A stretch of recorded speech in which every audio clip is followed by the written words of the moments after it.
Anyway, so Stephano is... Okay.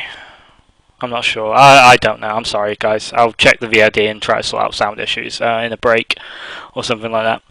So yeah, basically Stephano right now needs to keep these lings alive, needs to kind of juke these marines about, just buy him some time until he gets these 4 infestors out. These infestors will obviously push back any marine pressure whatsoever. And as I said, taking this as a third base is just really smart. With the Ling Infestor style, you really need a lot of hatcheries. That's kind of the key in this, because obviously, you know, Lings are really kind of larva inefficient when it comes to, supply inefficient. Obviously, you know, they're 1 larva for 1 supply, so to max out, you need somewhere in the region of 120 larva. And assuming a hatchery, you know, you've got perfect injects, is 7 larva every 45 seconds. That's a lot of larva. So yeah, basically he needs a lot of hatcheries, so he needs to take a lot of bases. And right now, Polt is denying this as a third, so Stephano's decided to take this as a third instead of his normal 4th. And as soon as these infestors pop, Stephano will probably take this as a 4th base. So anyway, we'll go back into the game.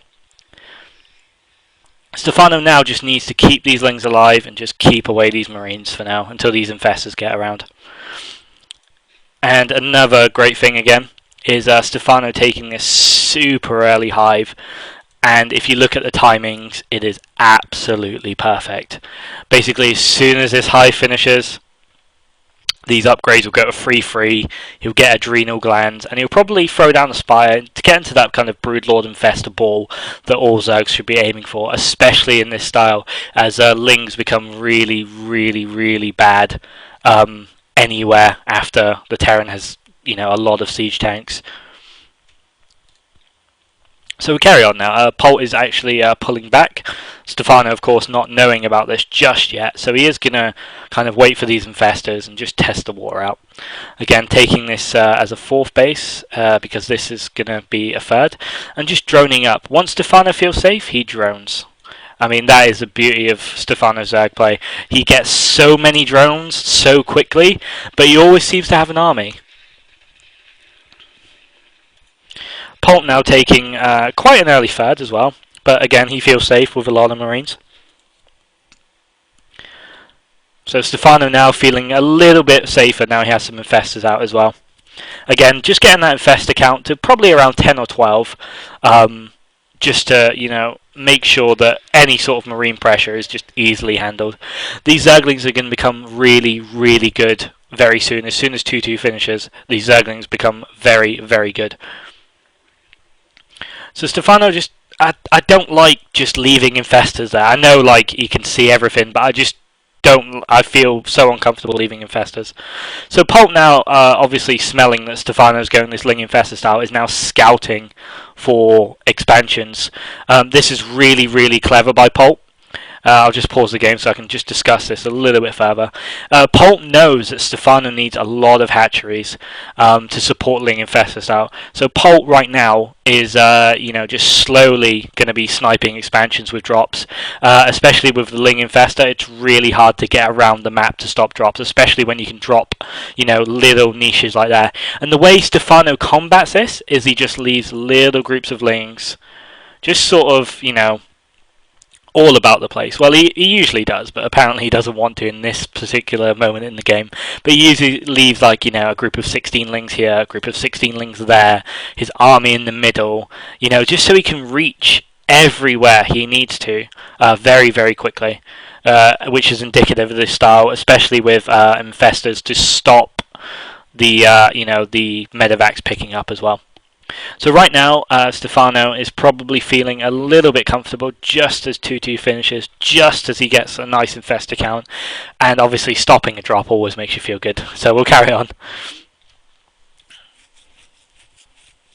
So Stephano right now is just droning up as well, just to get that magic 80 drone mark, which he's so close to right now. Stephano is going for an Ultralisk Cavern. I believe that's just simply to kind of barrel down the Terran before switching into Broodlords. Of course, if Ultras don't work. Ultras are fairly okay but you need to be aggressive with them, and you need to hit hard, like really hard. So Stephano just clearing up this little group of Marines over here. Polt again scanning these tops for expansions, as he knows Stephano needs that extra lava. So we have Polt's army moving down the left-hand side now. Okay, just for reference, why is Polt moving down this way? Well, one, Stephano's expansion is here. If Polt can manage to get himself hooked right there, he can deny pretty much all reinforcements coming from this hatchery. And also, you can get a really good kind of spot where you can kill this expansion and Stephano will have nothing to do with it. What's another reason Polt is coming down here? Well, Stephano is going mainly Lings. If Polt can get himself lurched against a wall, then that makes his army so much more cost effective against Lings. Unfortunately, I don't think Polt realizes how many infestors Stephano actually has, but I think he's relying on his tanks to clear infestors, so he can just have to deal with the Lings. So that's a really smart army positioning by Polt. Now, if you're Stephano in this position, you're actually behind on supply quite a lot in army efficiency, but you do have these energy units. Now, energy units are really, really unique in a way that as the game goes on, you want to switch into energy units, especially if you're Zerg. It relates to all races. Protoss want to switch into mainly, High Templar as a force. Terrans want to switch into Ghosts. I'm not sure if they still want to switch into Ghosts, but they did. But Zerg want to switch into, this Infestor Broodlord. Basically, it makes them super cost efficient into the late game, because obviously energy is free. It takes time, but it is free. Now, if something can kill you for free, it's very, very good for you. Anyway, I've rambled about that long enough. Another great thing Stephano does with these infestors, as you can see, he's throwing infested Terran balls.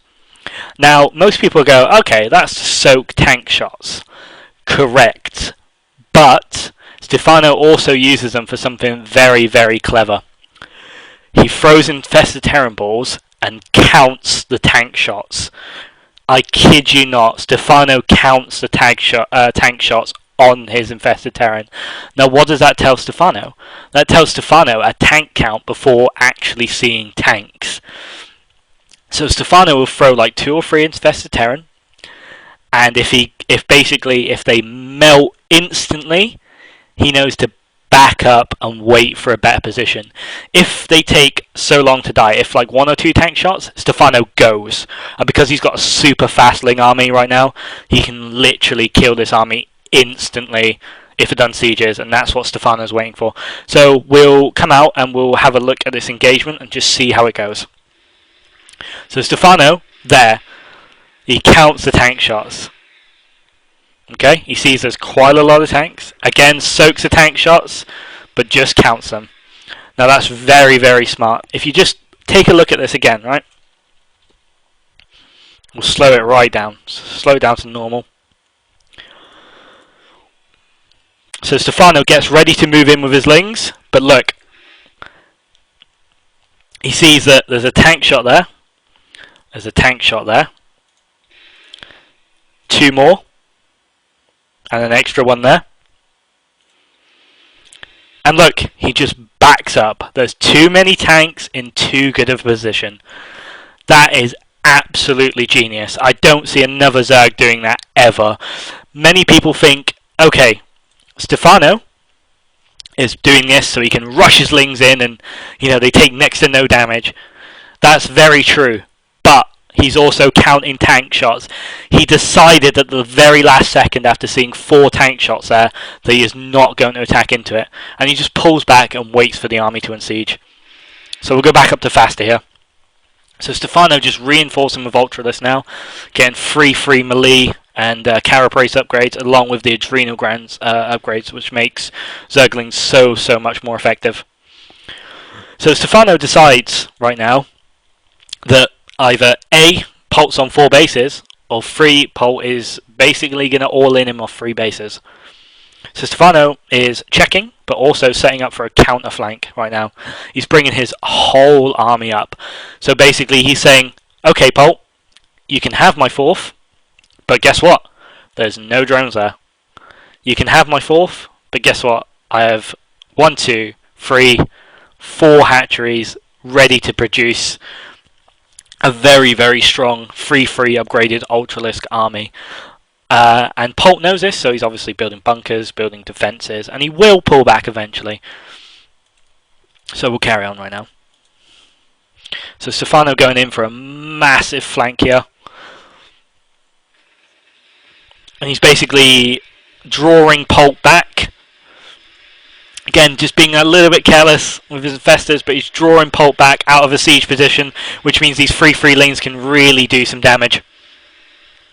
Again, massive fungals there. That's exactly what he needs, is to fungal these bios like really well. He's now trying to break down the door, but that isn't going to be too effective. Stephano is going to lose almost everything here, but he's just trying to trade right now, because right now his army is worthless compared to a Terran's army. He can rebuild this army almost instantly. Polt, it will take a lot of time.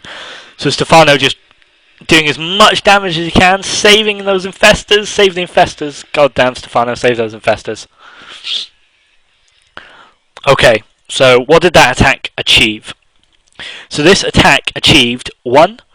Polt has no 4th. Stephano knows this now. He definitely doesn't have a 4th. 2.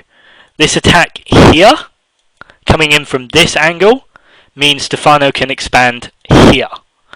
Now, expanding here is like, you know, looking at this looks like really dangerous. You know, a Terran can just walk over here. A Terran can drop here. You've got to go all the way around to kind of save this expansion. But if Stephano has attacked here at this angle, that means this expansion is 100% safe. Like, it's so subtle that these little things can happen. So if you control this part of the map, and Polt's army is here, it's absolutely fine to expand here. And as I said, Stephano's style needs a lot of hatcheries. Number 2, what did this attack achieve? Well, it caused Polt to get the hell away from this base. He may have killed it, but he's no longer camping here, which means Stephano can take this expansion. Stephano can take this expansion again. Number 3, what else did it achieve? Well, he killed a lot of stuff. An insane amount of bio. And all that's left is tanks, and Lings kill tanks like really well without any sort of bio support. So what that done was basically it tipped the balance of Polt's army. Now Polt's army is, you know, kind of mainly siege tank if you look at it. I mean, he's got 7 tanks there. And that's about it, really. He's got 7 tanks and, you know, a handful of marines. So what this does would tip the balance in terms of composition into Stephano's like really heavy Ling Ultralisk style to make Polt's army way less effective against his.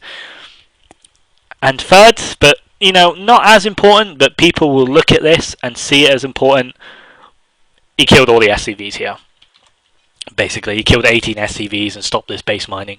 But people will look at that and go, oh my god, what a great attack! Stephano killed so many SCVs. But no, Stephano wasn't going for a kill. You could tell that literally by, you know, the way his army was rallied. He was not going for a kill. He was going to rebalance Polt's army into a, you know, a weaker composition against his style. He was going to take this expand, and any extra damage he does by killing SCVs or, you know, breaking some supply depots is extra. It is not needed. I can't stress that enough right now. The extra damage was not needed, but people look at it and say, oh my god, he killed so much, he must be so good. But no, he was actually just literally going to rebalance the composition and get some expansions down. So anyway, we'll finish off this game. It's got 4 minutes remaining. Just see how Stephano wins, I hope. Anyway, I can't actually remember the outcome of this match. So Stephano now just pulling back, remaxing with Ultra Infestor Ling, getting free upgrades for his Ultras will make them near impossible to kill. And just pulling back and just waiting to reinforce. So Stephano now seeing that Polt's army is positioned here. That means that, there's not much Polt can do right now. He needs to do damage. And Stephano knows this, so he's just waiting for a 200-200.